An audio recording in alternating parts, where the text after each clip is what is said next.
Hey, what's up, guys? I just want to tell you that this video you're watching, it's just a clip. You could watch the full episode on our YouTube channel. Also, you could check the whole episode on all platforms where podcast streaming is available. That's also another thing about dentistry that I enjoy. Your classmates or your colleagues or your teachers, you form this bond wherein it's so tight knit because of what you experienced during dental school, that you already trust your family to them, and you know that they're going to take care of them the same way you took care of each other when if you were classmates or if you were a teacher student, in terms of the relationship. And that dental school, what you just said was very profound.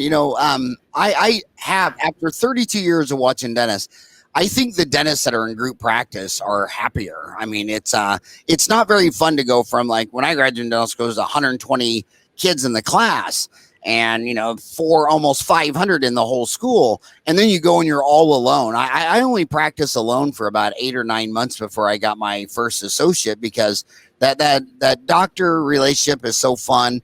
And also, there's a lot of weird things, like you could be looking for an MB2 for 30 minutes and finally just throw in the towel and give up, and then go back and tell your buddy, and then he's got fresh eyes, so he hasn't looked at it at all, and he just goes down, looks at it, takes the 6 file and drops it right in the MB2. Exactly. The same thing with a tooth out. You got this root tip and you can't get it, and I just love group practice, an extra set of eyes and hands.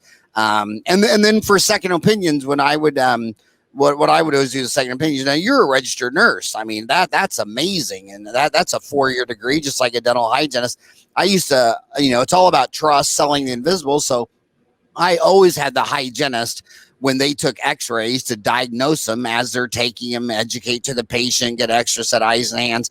And then when I would come in the room, of course, I would do my exam. And if she said there was a cavity on number 3 and I didn't see it, and then she tells me the difference, I would always back up and I would call for another hygienist or another dentist. And when they walked in the room, we would not tell them what we found. We said, okay, we got a tie here. Do you see anything on number 3? And they would look at the x-rays and they'd say, yeah, there's a cavity right there. So the patient was involved in the process, and you get a second opinion right there, or a third opinion right there on the spot. I thought it was very interesting.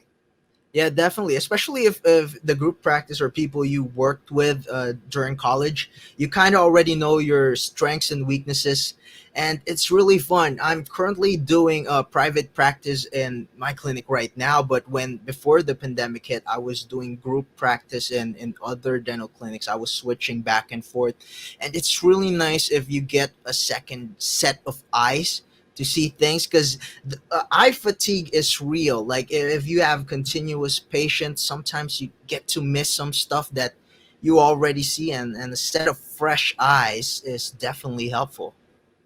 Absolutely. Oh, look at that. You watch until the end of the show. Like, don't forget to subscribe to all our social media accounts.